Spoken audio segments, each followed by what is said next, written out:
Muy bien, entonces voy a proceder a presentarles a nuestra presentadora del cierre de nuestra conferencia de esta tarde. Ella es Margarita Martínez. Margarita Martínez nació en Guayaquil, Ecuador, con estudios primarios y secundarios en el Colegio Alemán Humboldt, ingeniero en electricidad de especialidad electrónica. Tiene una maestría en UQAM y MSIG, investigación matemática en SPOL.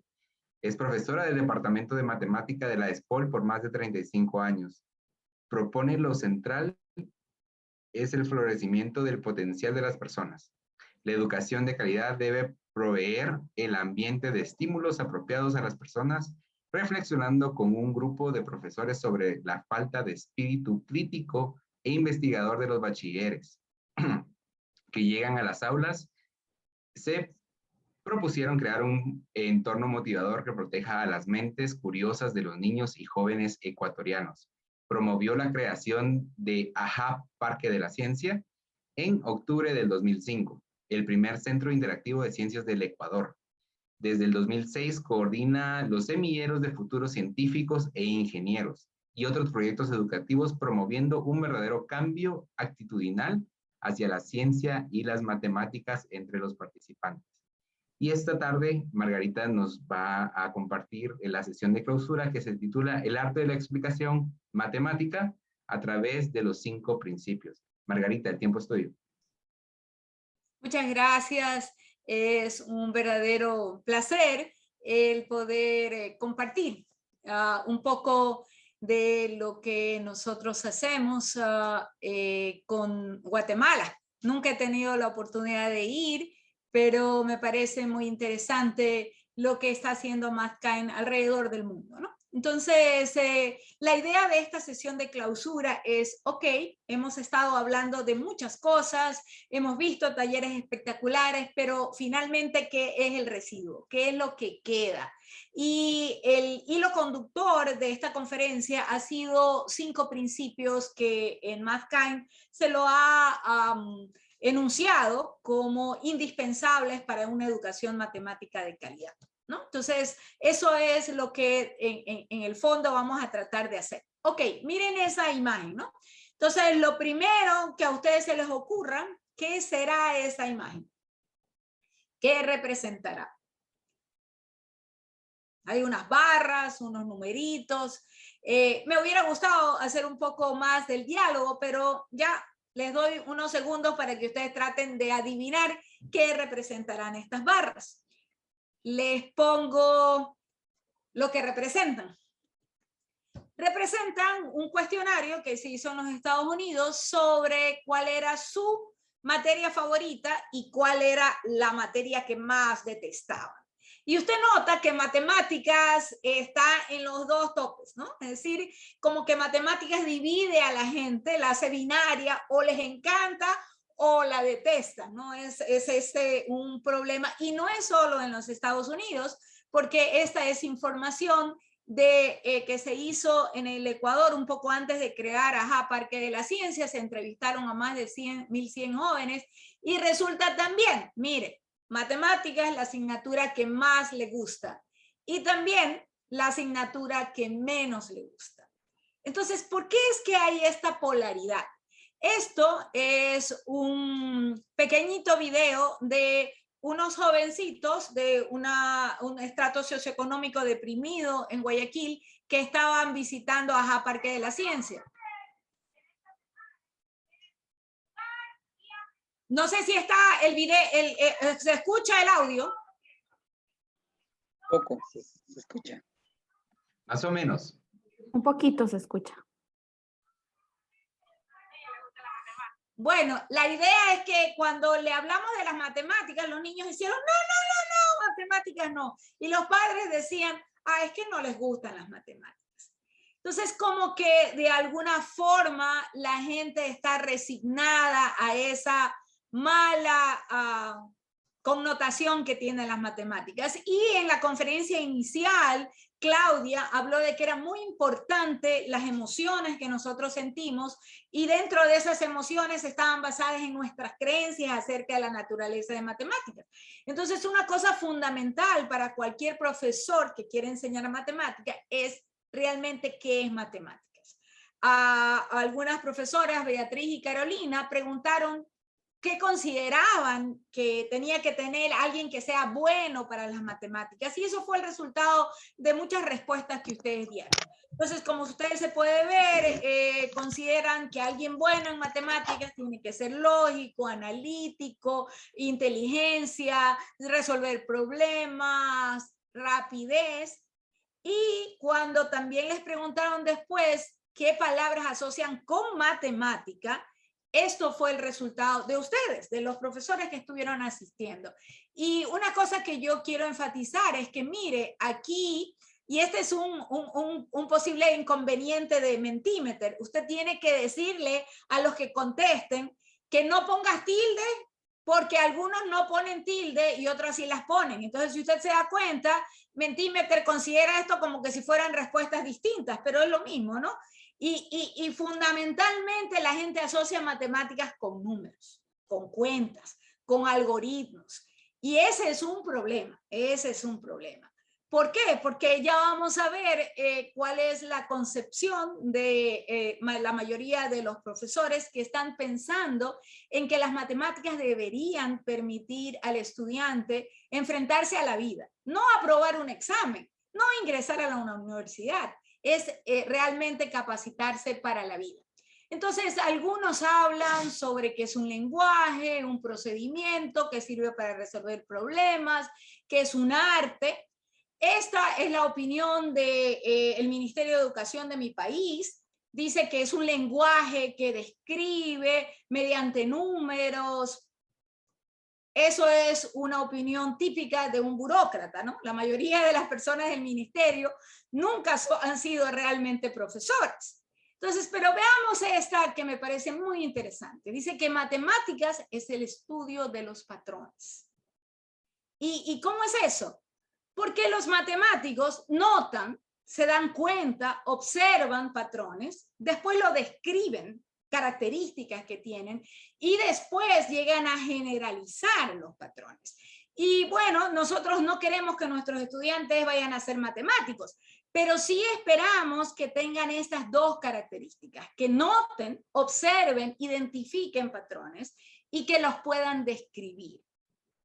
Por ejemplo, allí es típico de una sucesión de números, entonces uno comienza a decirle qué es lo que notas. ¿Qué es lo que crees tú que va a pasar en esa posición que hay una rayita allí? ¿Y por qué? ¿No? ¿Qué numeritos pondrías allí? Aparentemente hay un incremento constante de 2, y etcétera, etcétera. Y si uno tiene un poquito más, puede, añadirle y llegar a la generalización. ¿Qué es generalización? Decir, ok, ¿qué va a pasar en el puesto enésimo, no? ¿Cuál es la fórmula para calcular el numerito que aparece en la enésima posición? ¿Sí? Ok, esta es otra posición de un matemático que a mí me gusta mucho. Él dice que él describe la matemática como el arte de la explicación y se compagina con lo otro, ¿no? Porque la notificación y la descripción de patrones explican un cierto comportamiento.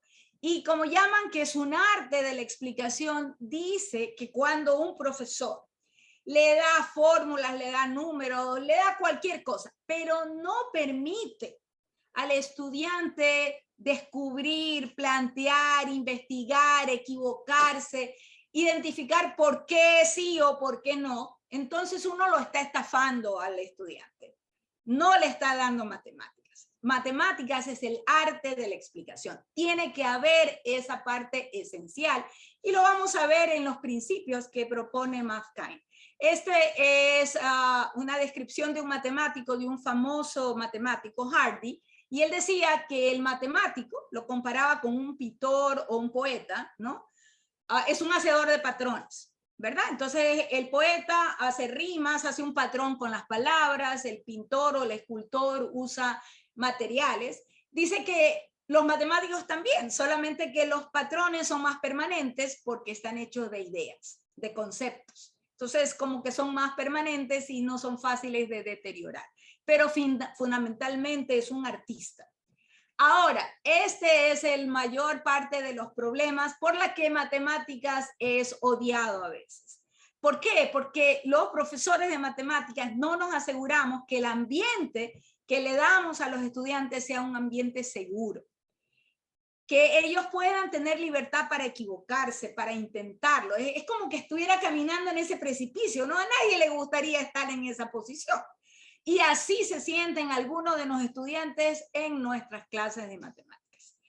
¿Por qué? Porque cuando se equivocan, quizás los castigamos o sean burla de sus compañeros, y entonces el problema es que la humillación, la vergüenza es un atentado contra nuestra autoestima, y nosotros queremos proteger nuestra autoestima. Y como decía Claudia, eso también es una emoción que puede bloquear, ¿no? Si yo tengo temor, si yo me siento humillado, no voy a aprender. Y ese es un problema, ¿no? Entonces recordemos que es importante las emociones. Esta es la definición de competencia matemática que da la organización que diseña las pruebas PISA, ¿no? Y usted nota que ahí habla de que el individuo debe formular, emplear, interpretar las matemáticas en el contexto y debe permitirle emitir juicios y decisiones bien fundamentadas. Eso es crucial, eso tenemos que compartirlo con nuestros estudiantes. Si las matemáticas le van a permitir tomar buenas decisiones. Y no porque solamente usted lo sienta, no porque otro lo dice, no porque lo dice el experto acá. No, usted tiene que tener criterios para tomar decisiones y en eso puede estar envuelta su vida. Entonces, vamos a ver cómo los principios que propone aquí Matt Kind deberían filtrarse a lo largo de lo que hacemos en nuestras clases. Entonces, el primer principio es enfocar en contenido relevante. Todos los que hemos enseñado matemáticas, creo que en América Latina y en todo el mundo, sabemos que una cosa es lo que dice nuestro Ministerio de Educación, maravillas que tenemos que cubrir, contenidos que tenemos que dar, y nosotros sabemos que no hay tiempo para eso. Entonces tenemos que decidir qué es lo realmente importante, qué es lo significativo, qué es lo que va a capacitar a esta persona para enfrentarse a la vida y tomar buenas decisiones. Y elegir eso y concentrarnos en eso. No vamos a poder abarcar todo el contenido, ¿no? Y una de las cosas que hemos visto, por ejemplo, miren, esto a mí me pareció espectacular. Al fin le pongo algunos de los recursos. Es una foto que usa Robert Kaplinsky en sus talleres de matemáticas y se habla del hueco que pasó en Guatemala en el año 2010. ¿Ya? Y entonces presenta eso y le dice a los estudiantes, ¿qué se les ocurre a usted? ¿Qué harían allí? Imagínense que ustedes tienen que rellenar ese hueco. ¿Cuántos metros cúbicos de material, de cemento? ¿Y qué necesitarían? ¿Y qué piensan que es usted eso? ¿Es un cilindro? ¿Es un tronco de cono? En función de lo que usted ve allí, de las manzanas, de las calles, ¿cuál sería el diámetro? ¿Cuál sería la altura? Entonces, obviamente, el estudiante puede tener un contexto por el cual le vaya a interesar el volumen de un cilindro. Esta es una actividad que nosotros hacemos en AHA Parque de la Ciencia y consiste en que los niños trabajen con el volumen del cilindro, pero de una manera que a ellos les llama la atención. Entonces, uno coge una hoja A4, la divide por la mitad, de tal manera que forma dos rectángulos congruentes igualitos. Solamente que un rectángulo lo dobla por la parte más chiquita y le da un cilindro ancho, y la otra lo dobla por la parte más larga, y entonces tiene dos tipos de cilindro. Y la idea es que le decimos a los niños que cuál tiene más capacidad. Lo forramos aquí con unos vasos que tienen más o menos las mismas dimensiones y le decimos, oye, si te van a servir tu jugo favorito, ¿en cuál de los vasos quisieras? Y entonces los niños comienzan a opinar que si tienen igual volumen, etcétera, etcétera, pero se hace el experimento y es un experimento que causa sorpresa. Yo les animo a ustedes, no tengo tiempo ahora, pero esa es una de las actividades que más impacto le han hecho a los niños Tanto impacto que después de 10 años, algunos que han entrado a la universidad dicen que se acuerdan de ese experimento. Bueno, esto es una de las cosas que hablábamos, de que puede que las decisiones le afecten la vida. ¿Sabe qué es eso? Esa es la tasa de mortalidad por edades de COVID-19, creo que en primeros meses de este año. Entonces, si usted mira allí, puede ver que el riesgo de morir por COVID no es igual para cualquier edad. Y eso puede decidirle a usted si debería medir, ¿no? Porque algunas personas dicen, ok, ¿cuál es el riesgo de morir por COVID? ¿Cuál es el riesgo de algún contraefecto o efecto adverso de la vacuna? Bueno, pero eso depende de la edad. Y esa es una decisión que se debe de tomar, ¿sí? Ok, este es otra actividad muy bonita que tiene que ver con contenido relevante, ¿no? Usted sabe que puede tener estos videos, así escuchaba al profesor con los espaguetis ahora, y usted puede poner varios videos, ¿no? Y decirle, por ejemplo, a los niños, ok, imagínense que de toda la población la separamos en 5 partes iguales. Aquí está el quinto más pobre, aquí está el quinto más rico. Distribuyan los espaguetis, los macarronis, según ustedes crean, ¿no? ¿Cuánto, si usted le da 500 macarronis, cuánto tendría la quinta parte más pobre? ¿Cuánto tendría la quinta parte más rica? Y entonces usted puede hablar de fracciones, de proporciones y puede hablar de justicia social. Entonces, contenido relevante. Una cosa tan sencilla como una cafetería. Oye, mira, esos son los precios de acuerdo a la taza de café. ¿En cuál de estos el café es más barato? Alicia en el País de las Maravillas, con el sombrerero loco que juega. Es un interesante aspecto para la probabilidad y la estadística. Hay algunas posturas, especialmente en Wolfram Matemáticas, que dice que el currículo que estamos dando debería cambiar, porque mucho del currículum que damos no es relevante. En cambio, el saber interpretar los gráficos estadísticos es fundamental ahora, ¿no? En la época de la ciencia de datos. Entonces, ya vimos el primer principio, contenido importante. Ahora, el principio 2 es el que a lo largo de todos estos talleres se ha tratado de enfatizar, en encontrar qué tipo de actividades abiertas, estimulantes, desafiantes, enganchadoras, ¿no? Ya el esquema de que aquí esta es la fórmula, este es el ejemplo, ahora sí, hagan ejercicio, eso no tiene sentido.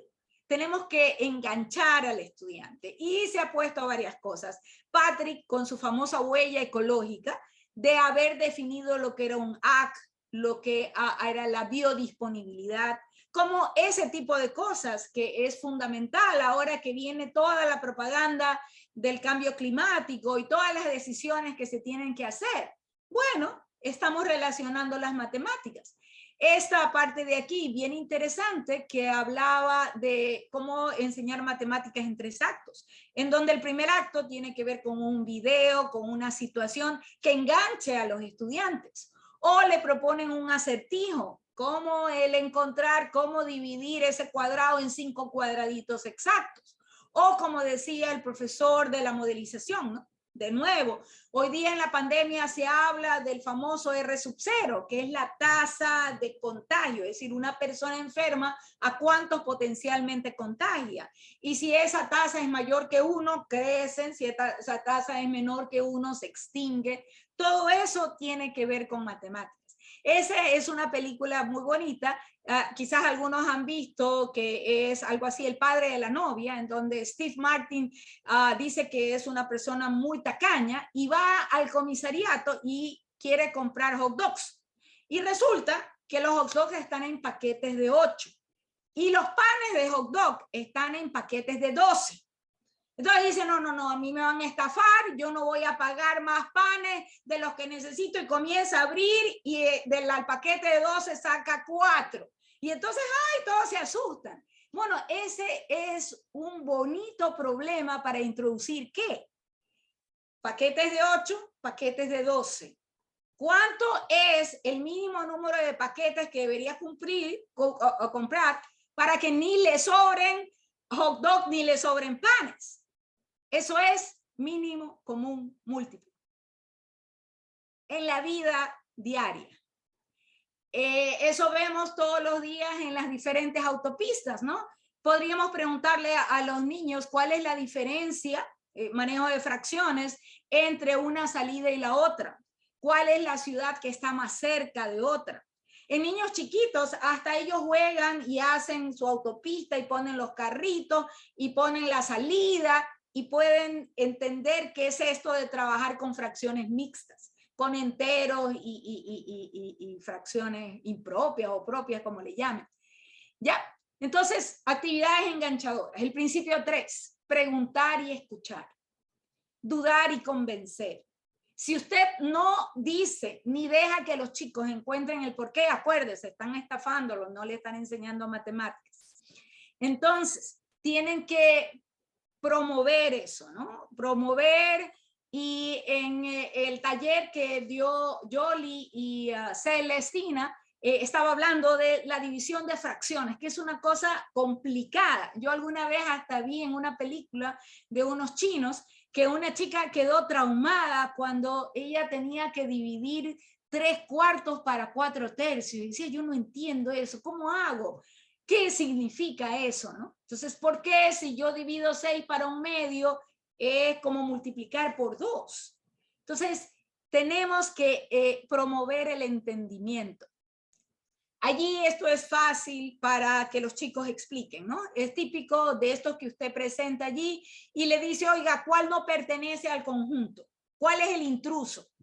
Y lo interesante de este tipo de preguntas es que no hay respuesta única. Lo importante es la justificación. Esto es algo que también estuvimos trabajando hace poquito, ¿no? Usted tiene un rectángulo allí, usted coge un puntito y sombrea este triángulo. Y la pregunta es, ¿qué relación tiene el área del triángulo con el área del rectángulo completo? Y uno puede decir, la fórmula es base por altura sobre 2. Sí, ¿por qué la fórmula es esa? Y entonces una cosa sencilla como ponerla vertical con los espaguetis, y entonces usted divide este triángulo en 2 triángulos rectángulos y usted puede notar que este es exactamente igual al área de esta y este el área de esta. Por lo tanto, el área del triángulo es la mitad del área del rectángulo. Entonces usted puede trabajar, ¿por qué? De nuevo, porque alguno de esos no pertenece. ¿Cuál es el intruso? Y la idea es de que ellos verbalicen, ¿no? Porque alguien puede decir, ok, el 9 no pertenece. Ay, ¿por qué el 9 no pertenece? El 9 no pertenece porque es el único que tiene un solo dígito. Los demás tienen 2 dígitos. Ah, ya está bien. Pero alguien puede decir, el 43 no pertenece. ¿Y por qué el 43 no pertenece? Porque este es cuadrado, este es cuadrado, este es cuadrado. Y también. Y así yo puedo encontrar diferentes explicaciones. Y lo importante es esto. Lo importante es cómo explicar la elección. El patrón tal no pertenece porque todos los demás tienen una característica que este no tiene. ¿En qué se parecen? ¿En qué son diferentes? ¿En qué se parecen? ¿En qué son diferentes? Es decir, estamos tratando de hacer preguntas y escuchar las explicaciones. Queremos que nos digan lo que significan esas operaciones, cómo pueden ilustrarlo, en qué situaciones se pueden aplicar.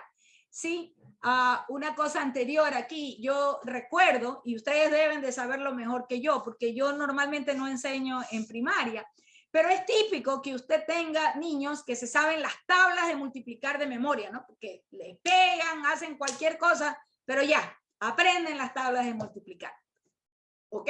Y usted después le dice a los niños, ay, muy bien, y ahora, mira, yo tengo 3 niños y a cada niño le quiero dar 6 caramelos. ¿Cuántos caramelos necesito? Silencio absoluto. Si usted le dice cuánto es 3 por 6, le dicen enseguida. Pero cuando tienen que aplicar eso, no conectan. Y es porque quizás aprendieron un procedimiento, pero no saben el por qué. Esta es otra cosa interesante. A todos también nos ha pasado, ¿no? Que los estudiantes hacen maravilla y el resultado es correcto. Pero convénzame de que eso siempre es así. ¿O por qué es cierto es así? El cuarto principio, asegurar un involucramiento equitativo. Eso es un problema. Es un problema porque nuestras clases no son homogéneas. No todos los estudiantes tienen la misma experiencia, los mismos conocimientos, las mismas habilidades. ¿Cómo lograr enganchar a todos sin que el adelantado se aburra y el atrasado se sienta mal? ¿Qué actividades tenemos que hacer? Y la idea es que queremos que nuestros ambientes sean unos ambientes hasta divertidos, ¿sí? Este es un jueguito que le gusta a los niños de primaria, de kinder, y le gusta a los viejos. El otro día hablaba yo con una chica casi ya de bachillerato y estaba tratando de rehabilitar su pensamiento matemático. Y le presenté este juego. Y ahora cada vez que nos encontramos, ella dice, vamos, juguemos eso. Y ya estamos hablando de una chica de 16 años. Entonces la idea es que tiene esta matriz y usted pone un blanco. Por ejemplo, pone el número 15. Y entonces sucesivamente en parejas van tapando números. Y si tapa el 4, el 3, ya llevan 7, después tapan 2, llevan 9 y gana el primero que llega al blanco. Y entonces usted puede allí hablar de suma, hablar de restas, pero sobre todo de estrategia, porque hay una estrategia ganadora. Y cómo identificar la estrategia ganadora, ¿no?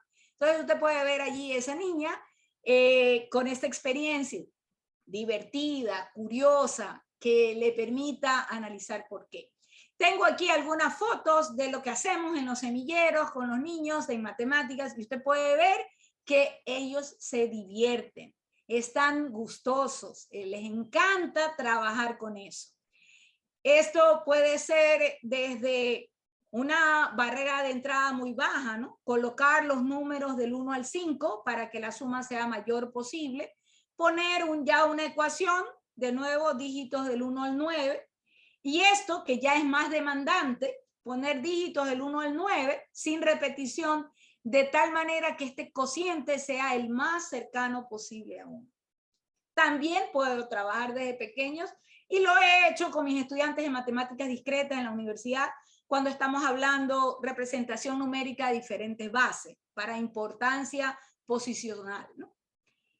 Allí los chicos están hablando con sucesiones, construyen pirámides, están hablando del concepto de paridad. Entonces, se prueba que las matemáticas pueden y deben de ser algo divertido. El quinto principio, que es el que menos se ha podido ver en estos talleres, en esta conferencia, quizás es algo que les debemos para el próximo, es monitorear el aprendizaje y proporcionar retroalimentación. Es decir, la retroalimentación formativa, el que uno vaya dándole los peldaños para que el estudiante vaya progresando, se dé cuenta qué es lo que ha hecho mal, aprenda de sus errores, no se avergüence de ellos y siga trabajando. Una de las profesoras que estuvo justamente hablando sobre esto de despertar la curiosidad, ella trabajó un poco y hizo énfasis en esto, ¿no? En proporcionar, monitorear el aprendizaje y proporcionar retroalimentación, ¿no? Uno puede presentar este tipo de problemas, ¿no? De nuevo, un patrón de una sucesión y decir cómo se verá la pirámide de altura cuarto, ¿no? La pirámide de altura 1, pirámide de altura 2, pirámide de altura 3, cómo se verá la pirámide de altura 4, 7, y uno puede monitorear lo que los chicos hagan, ¿no?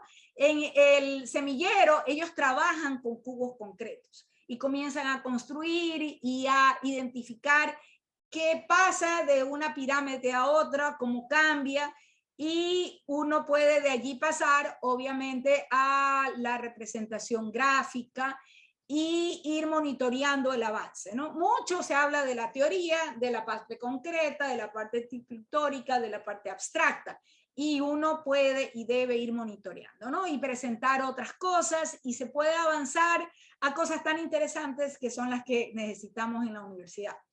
Y este tipo de actividades justamente nosotros lo hemos propuesto porque tenemos la visión del cliente, ¿no? Muchos de ustedes son profesores de primaria y al final no saben qué es lo que sus estudiantes van a necesitar más arriba, pero yo sí desde arriba le puedo decir, oiga, esta parte de aquí no la aprendieron bien y estamos tratando de trabajar en eso, ¿no? También es importante los niveles, ¿no? Por ejemplo, ¿cuál es el perímetro de un rectángulo de 8 por 4? A la final un chico contesta bien eso, pero cuando usted le pone cuáles son las dimensiones de un rectángulo que tiene un perímetro de 24 unidades, ya no lo contesta. Entonces uno tiene que ir viendo cuál es el nivel de aprendizaje, de profundidad. Hay una técnica que le llaman verdadera, verdadera, falsa. Usted le da una proposición, bueno, hay una función y le da 3 proposiciones y los chicos tienen que identificar cuáles son las 2 verdaderas y cuál es la falsa. Y como hacía también un profesor hace poco, pueden usar GeoGebra, que les va a permitir que los chicos visualicen por qué una de estas es verdadera, 2 son verdaderas y la otra es falsa. Esto es algo que ustedes deben evitar, ¿no? Hay una cosa que es esos trucos, ¿no? Que sí, que haga esto, esta receta de cocina, y los chicos hacen el procedimiento mecánico, pero no saben por qué, no entienden. Entonces, entiendo que hay que ser eficientes, ¿no? Rápidos también, pero nunca ahorren el pensamiento, ahorren otras cosas. Esto de aquí es lo que propone de nuevo PISA, ¿no? La idea de que nosotros tengamos un contexto, como el orificio ahí en Guatemala, no lo convertimos en un modelo, en un problema matemático, lo utilizamos, tenemos los resultados, interpretamos los resultados en el contexto y volvemos, ¿no? En una cierta tipo de espiral. Allí hemos tenido éxito en enseñar matemáticas. Estas 5 dimensiones hablan de la proficiencia en matemática, ¿no? Así como cuando usted quiere tener una certificación de que sabe un idioma, ¿no? Usted quiere que le certifiquen que sabe suficiente inglés. Entonces le dan una prueba en vocabulario, en lectura, en conversación. Bueno, en matemáticas tenemos estos 5 dimensiones. Entendimiento conceptual, ¿sí? Comprensión de los conceptos, no memorización. Fluidez procedimental, que es lo que normalmente más se trabaja. No, que yo quiero que sepan multiplicar, resolver ecuación, resolver sistemas. En eso se trabaja. Competencia estratégica, habilidad para formular, representar y resolver problemas. Es decir, tengo que saber pasar de mi situación de la vida real a un problema que lo modelizo, que lo especifico. Razonamiento adaptativo, capacidad de pensamiento lógico, crítico, reflexivo, explicativo y justificatorio. ¿Por qué? A ver, justifíqueme. Este es el resultado. ¿Y cómo lo obtuvo? ¿Y por qué sabe que está bien? Y por último, la disposición productiva, inclinación habitual a ver la matemática como importante y al mismo tiempo creer que yo soy capaz de hacerlo, de lograrlo. Hace poco nos visitaron un grupo de españoles que se llaman Innovamat y ellos están presentando todo un esquema que envuelve libros, videos, plataformas, y lo que me llamó la atención es este planteamiento que ellos ponen, ¿no? Por un lado tienen los bloques de contenido y por otro lado tienen los bloques de competencia. Y cada vez que en el contenido que ellos proponen hacen una conexión, una representación y todo, lo subrayan, ¿no? Para que el maestro entienda que cuando está tratando esa parte, debe de desarrollar esa competencia transversal. Joe Boller tiene un curso muy bonito que se llama Cómo aprender matemáticas, ¿no? Y ella propone, ¿no? Dos cosas que está un poco de acuerdo con lo que dijo Claudia en el inicio de la conferencia. Es importante lo que uno cree. Entonces, el estudiante debe creer que todo el mundo puede aprender matemáticas. No es que, este tiene genes y este nació negado. No le da el cerebro, no le da la raza. No, eso no es cierto. Todo el mundo puede aprender matemáticas. Los problemas pueden enfocarse y resolverse de distintas maneras. No sé cómo será en Guatemala, pero aquí en muchas escuelas los maestros dicen, tiene que resolverlo así. Y si no hace como yo lo digo, está mal. No, que el papá le dijo que se podía hacer así. No, es como yo lo digo. No, así no es cierto. Los errores son valiosos. Analizarlos permite el crecimiento del cerebro. Y las matemáticas le van a ayudar para el resto de su vida. Así usted nunca trabaje en ingeniería, no sea un matemático, no sea un científico. Usted todos los días de su vida tomará decisiones, unas pequeñas, otras más importantes. Y para eso le va a ayudar las matemáticas. Y por otro lado, en la clase el estudiante debe preguntar, investigar, interactuar, debe recibir mensajes de crecimiento, debe de ser evaluado de manera formativa y recibir retroalimentación sobre el progreso. Entonces, estos niños están interesados, curiosos, divirtiéndose. Obviamente, estos de acá están recontra aburridos, ¿no? Usted, como profesor, tiene la capacidad de transformar su aula de clase.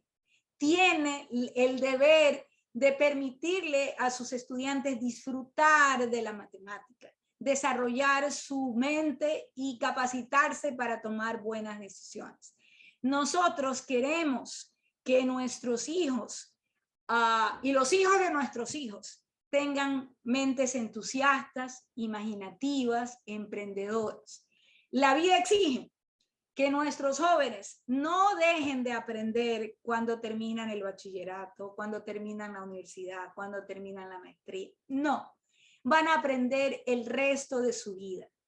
Y la única manera en que nosotros podemos ayudarle es que ellos se aficionen al aprendizaje, que disfruten del aprendizaje, para que puedan seguir aprendiendo el resto de su vida.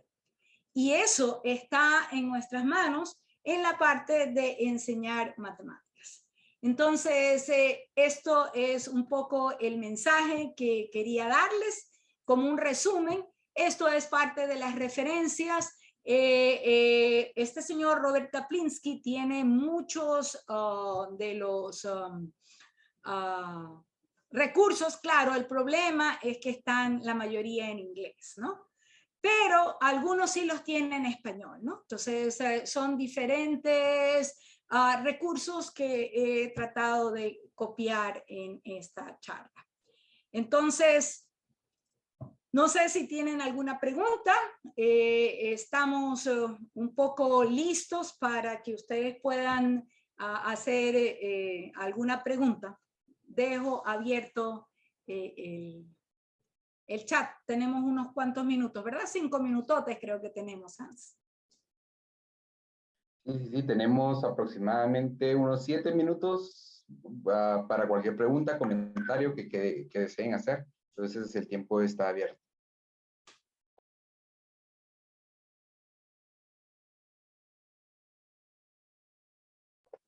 Ya están cansados los profes. Parece que sí. Sí, ¿verdad? Pero lo pueden hacer por chat si no desean hablar o abrir sus micrófonos. Ahí está el chat también si desean agregar algún comentario. Por ejemplo, ahí veo un comentario de, bueno, pues sí, de Yadira. Si al niño le dicen que está mal, se siente descalificado y coarta su aprendizaje. Pienso que es mejor cambiar nuestro léxico. Eso no lo comparte Yadira Jimena. Claro, sí, el problema no está tanto en que uno le diga que está mal, el problema es qué significa para él que esté mal. Es decir, si es que a mí me dicen mis alumnos, profesora, mire, ahí se equivocó esto que está aquí. Y yo le digo, ah, sí, yo siempre me equivoco. Mire esto de aquí, esto de acá. Y yo modelizo. Y pongo que está bien equivocarse, que todos nos equivocamos y que vamos a aprender de los errores, etcétera, etcétera, porque obviamente usted no le va a decir que está bien cuando un resultado está mal, pero el problema es cómo usted lo dice y qué significa ese error, ¿sí? El punto es que todos nos equivocamos y deberíamos aprovechar los errores para crecer. Irene tiene la mano levantada. Por favor, Irene, comparta. Sí, por favor, Irene. Buenas tardes. Gracias. Buenas tardes. Mi pregunta es, ¿cómo podemos convencer a los padres de familia que no es importante terminar un libro, sino que lo más importante es que los niños comprendan cada contenido, ¿verdad? Porque ese es el problema que yo he escuchado en muchos padres de familia. Incluso una mamá me lo dijo el año pasado que, ay, Miss, de verdad que usted es buena maestra porque terminó el libro. O sea, no es que uno haya terminado el libro, sino que pues los contenidos se dieron bastante fáciles para los chicos, ya que estaban en casa, ¿verdad? Entonces, yo trataba de que fueran comprendiendo, pero sí logramos terminar las páginas necesarias. Pero los papás están en eso, ¿verdad? Que el que termina un libro es un buen maestro, no el que enseña bien los contenidos, ¿verdad? Entonces, ¿cómo podemos hacer que los padres de familia cambien esa opinión? Porque, por ejemplo, ahorita, pues nosotros como maestros estamos en la charla y entendemos eso. Los directores también están acá, entonces también comprenden, ¿verdad? Que pues lo importante es que los alumnos entiendan cada tema, más los padres de familia no. Ellos quieren, obviamente, gastaron en un libro y quieren que se termine ese libro, ¿verdad? ¿Cómo podemos convencerlos a eso? Claro, el punto es que ¿para qué educamos? ¿Educamos para que terminen el libro? ¿Eduquemos para que aprueben el curso? ¿O lo educamos para que tengan éxito en la vida? ¿Qué significa que uno realmente haya aprovechado su educación? Mire que las evaluaciones PISA, no sé si usted ha leído, pero ellos a los 15 años les hacen unas pruebas, no de contenidos, sino qué es lo que deberían poder hacer si hubieran aprovechado los contenidos. Entonces, por un lado, el chico, el padre de familia debe ver que su hijo disfruta del aprendizaje, debe ver que hace preguntas, que puede hacer ciertos tipos de ejercicios y que, claro, es importante el libro, el texto, ahí está la referencia, pero más importante es qué es lo que está en capacidad de hacer luego que haya terminado el grado académico correspondiente, ¿sí? Y claro, de nuevo, también es un problema de la educación de los padres, ¿no? Porque, por ejemplo, en los semilleros, nosotros tenemos la experiencia de que traemos a los niños, le encendemos la llamita, la curiosidad y todo, ok, pero ese niño, si va a la casa, ¿no? Y le dice, oye, papá, esto, papá, no, cállate, no hagas preguntas, esto no es así. ¿Qué hago yo así, no? Entonces, yo entiendo que los maestros, hay tres, como quien dice, un trípode, ¿no? Entonces, es el niño, es la escuela y es la casa. Entonces, también es importante que los padres entiendan realmente para qué sirve la educación. ¿Hay alguien, Antonieta?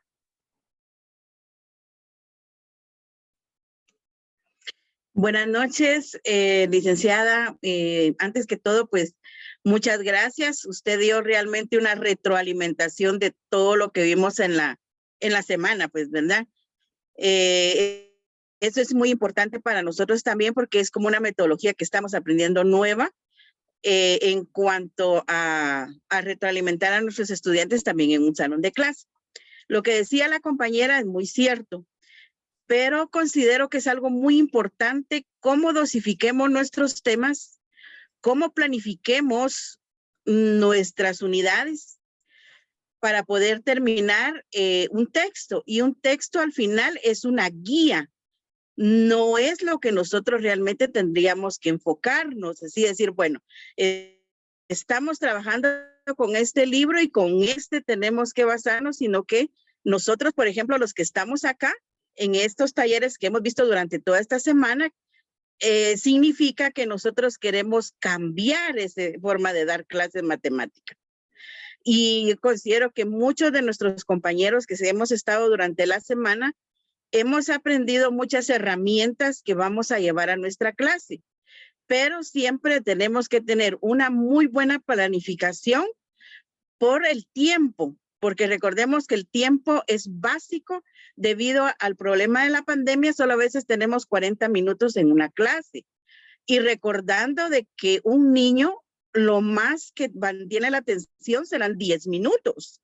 Entonces, ¿cómo hacer eso? Hoy, pues yo me llevo muchas ideas de mis compañeros, de ustedes, de todos los licenciados. Gracias, porque realmente hubo una gran gama de conocimientos nuevos de cómo podemos nosotros mejorar. Que Dios los bendiga y muchas gracias y felicitaciones. Espero que podamos estar en contacto y que yo pueda aprender muchas cosas de ustedes también y en los próximos eventos. Dios los bendiga. Gracias. Muy bien, y quizás una cosa que yo debía de enfatizar cuando hablamos del principio 1, que era enfocarnos en contenido relevante, eso no significa que si usted tiene que dar, no sé, 5 unidades, usted dice, ah, no, yo voy a dar solo la 1 unidad o 2 y las otras 3 no las cubro. No, la idea es de que en cada unidad usted coja lo que le parece más relevante. Hay algunas cosas que pueden ser secundarias. Entonces, no significa que usted no va a cubrir todo el contenido, porque si no, lo van a votar del ministerio, ¿no? Los burócratas no entienden eso. Entonces, pero sí hay algún tipo de libertad entre escoger lo más significativo de cada unidad. Gracias.